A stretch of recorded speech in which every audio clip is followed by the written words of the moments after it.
Hello and welcome back. Today we are talking about parenting and teaching ESFP children and what I've learned from working with them as a special education teacher. First, let's talk about who the ESFP is. They're creative, energetic, and loud. They are interest-based and really don't find anything about the education system to be a benefit to them. So we have to make it make sense to them.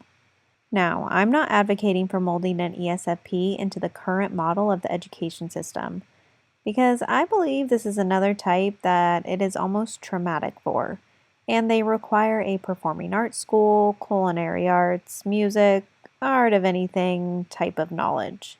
They're brilliant humans, but if they cannot create or this is not empowered, they might become very lost. But since I can't wave a magic wand and start my dream school system for all the personality types, I can help people understand the ESFP more. In my experience, I often see ESFPs get labeled as oppositional defiant right alongside ENTPs. I've also noticed a trend. ESFP children are frequently diagnosed with ADHD or mood disorders. As a special education teacher, I can tell you these children are often very smart. Many don't qualify for special education in academics, they qualify for social, emotional, and behavior support. If you aren't familiar with special education, you have to be 2 grade levels behind in an area and it has to affect your access to the general education curriculum. In some cases, students who show a need in the areas of behavior and/or social emotional, they will then qualify for academics because their behavior has impacted their access to their learning so much. So it's basically they haven't given themselves the chance to learn the content to be at grade level. So now they qualify for academics on top of behavior and social emotional. In my experience with these children, once they get their behaviors turned from unexpected to expected and are able to access their learning, they catch up pretty quick. Also, an ESFP is pragmatic and will constantly push back on showing their work. They often will have the correct answers but refuse to show how they got there. They keep proving to be very intelligent when they access it, or they're not in survival mode. They can be emotionally immature though, but I observe that they are just always children at heart. I don't know if they ever really grow out of it. They're playful, creative, and performers. So it seems to me they will always look kind of socially immature per our society standards. I think they're fun. I'm an ISFP and also a child at heart, always. So what are they like in the classroom? The ESFP can be described as the heckler of the room. Loud, commanding attention, and ready to take over if they feel their choices are taken away, or they're not getting enough spotlight, or like if their effort isn't being recognized. They're often the strange child in the class, but in reality, they're just artsy and expressive. They might wear bright colors, mix patterns, dye their hair, maybe some anime, or bring unique flair to pretty much everything. Picture the child wearing cat ears, building a fort under their desk, and sketching a picture of an animal, or maybe writing a letter to their best friend. Yep, that's your ESFP. Now, does that sound like the kind of child who thrives in a setting where they have to learn things they don't care about, sit quietly while all attention is on someone else, and have every decision made for them 6 or more hours a day? Nope. They thrive in environments that value creativity, like a performing arts school. If half their day were spent creating, expressing, and sharing their talents, they'd likely engage much more willingly in academics. But when stuck in the wrong environment, they can make the classroom very challenging. So, how do you help an ESFP thrive? 1. Give choices. Even small choices can make a huge difference. Like, let them decide when to start a task. Do you want to start now or in 5 minutes? Or having them choose how to get their thoughts out. You can use a pencil, pen, or type it out for me. You can also frame academic tasks as a choice.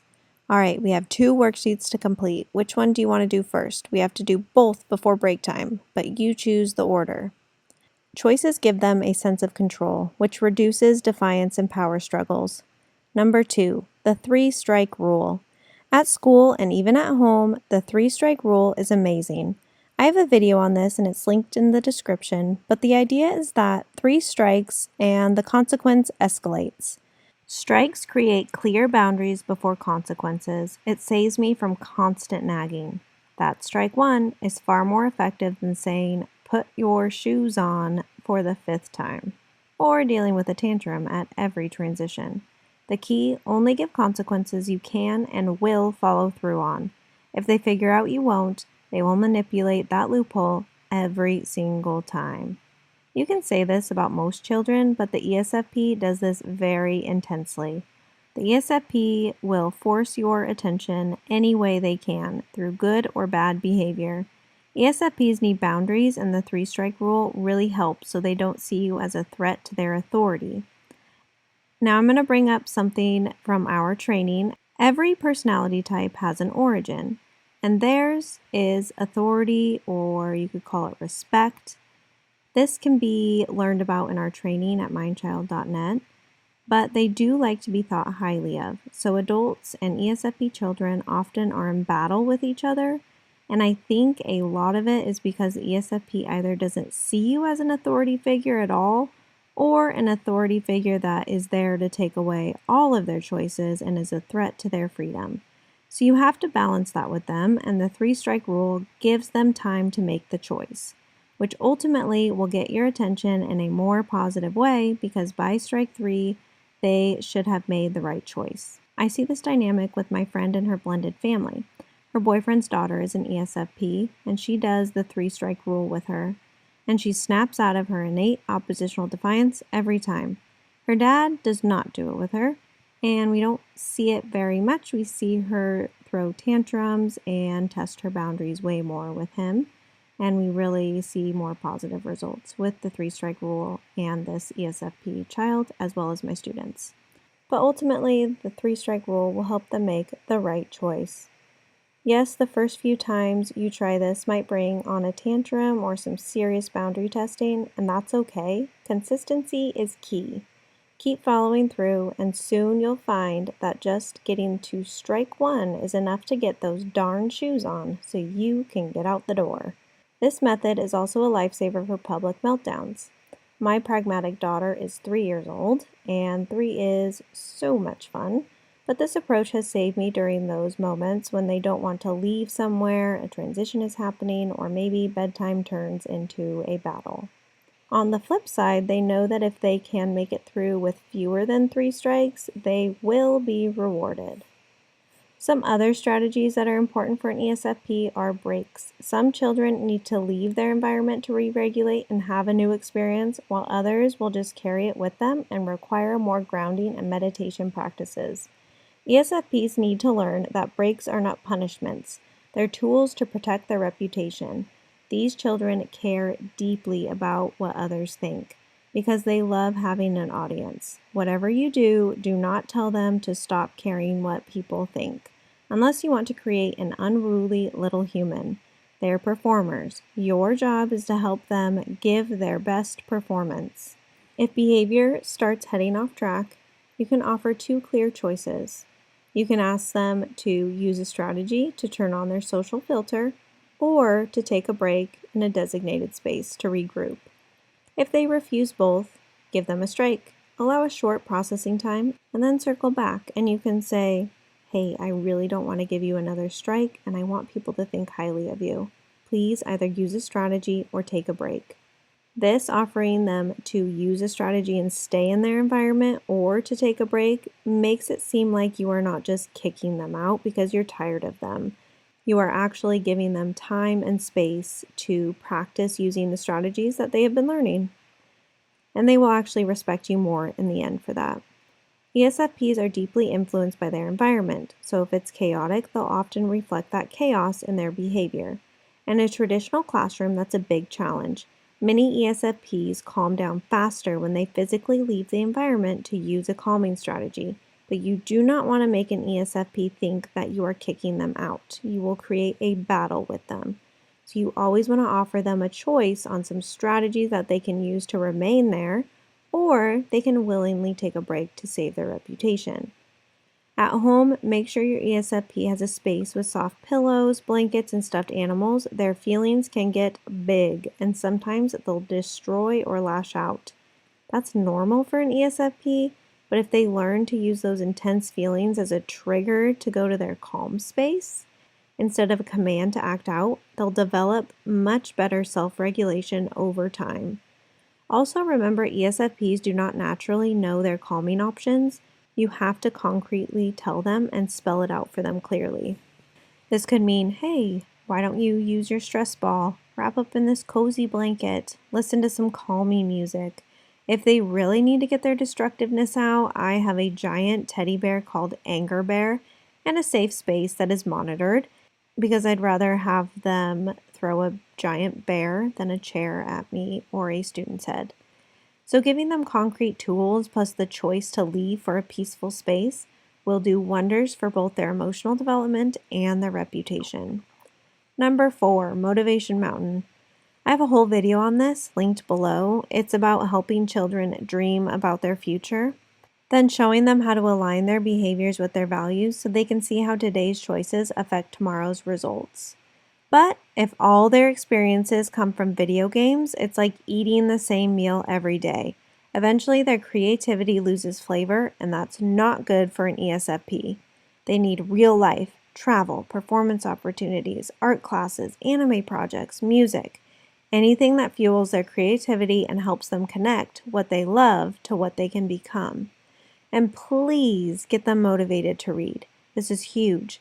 Most ESFPs I met are excellent readers, but they don't enjoy it. Find a way for an ESFP to love reading, and their imagination, creations, and connections could explode into something powerful for their future.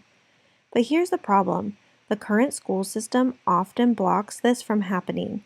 There's no time left for true creativity and expression, which leaves many ESFPs bland and boxed in. Can you see how this could be traumatic for a child who wants to be thought highly of for their creations and what they bring to the world?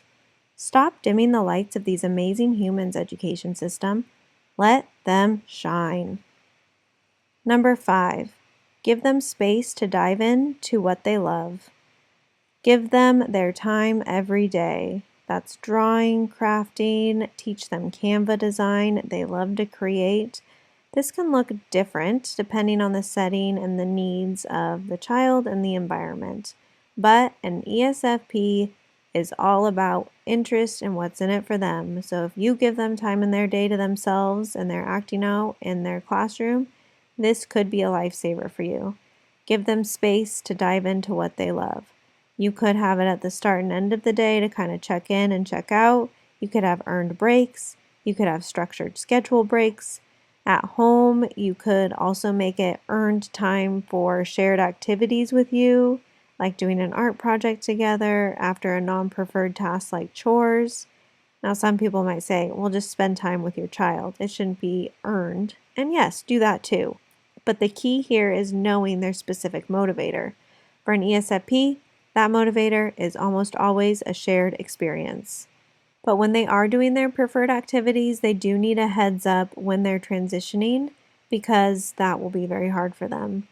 Tell them, hey, you have 3 minutes left. Or offering a choice. Do you need an 8-minute break or a 10-minute break? Or even, hey, timer went off. Do you need 1 minute or 2 minutes to transition? Giving them a say smooths transitions and reduces resistance. Number 6, teach good versus bad attention. Help them separate identity from behavior. This is not you, but this behavior is making people think less of you. Remind them, if they want an audience, they have to earn respect. Walk them through examples of behaviors that earn good attention versus bad attention. Make it clear you're on their team, working with them and their future against the behavior, not against them personally. Number 7, filling their attention bucket intentionally. If they don't get attention in healthy ways, they'll force it through unhealthy ones. For parents and teachers, the 10-minute rule works wonders. Give them 10 minutes of undivided attention, coloring, Legos, storytelling, before you return to your own tasks. It's amazing how much smoother the rest of the day goes when their bucket is full. This could actually even be with a peer of their choice, anything like that. Whatever fills their bucket with the person of their choice, you could give them that choice. If these children don't get the right kind of attention and boundaries, they can become entitled adults who use manipulation to get what they want. This is why parent-teacher teamwork is critical. If they can get away with it at home, they'll push boundaries hard at school. At their best, ESFPs are vibrant creators who bring joy and inspiration. At their worst, they can be the loudest and most disruptive in the room. Your goal is to channel that energy toward creating, contributing, and sharing in positive ways. If you are working with an ESFP, remember the motto, my way, then your way. Teach them that we all have to do things we don't love in order to get the things we do love. Even as an adult, we need to have our payday so that we can afford life, right? They need to understand that concept. Stay tuned for more of my experiences with different personality types in the school setting. To learn more about the 16 personalities, visit MINDCHILD.net. If you want to jump on board with supporting our mission to re-energize the education system, click like and subscribe. We can talk about history and the outcomes the education system was designed for, but let's be real, the system is working exactly as planned. Children aren't learning sustainable life skills. They're being shaped into unconscious, angry humans. It's built for only 2 out of the 16 personality types, and now we have video games and social media on top of it, hijacking our children's brains. Homeschooling isn't the universal fix. We need stronger early childhood education programs and a full redesign of our schools to fit developing brains, evolving societies, and future generations. Because what we have now is not sustainable. If you want to donate to our mission, go to MINDCHILD.net. If you want to learn how to parent or work with each personality type, hit subscribe. Education and parenting are not one size fits all. Let's be the change. Don't forget to like and subscribe. I'll see you in the next video.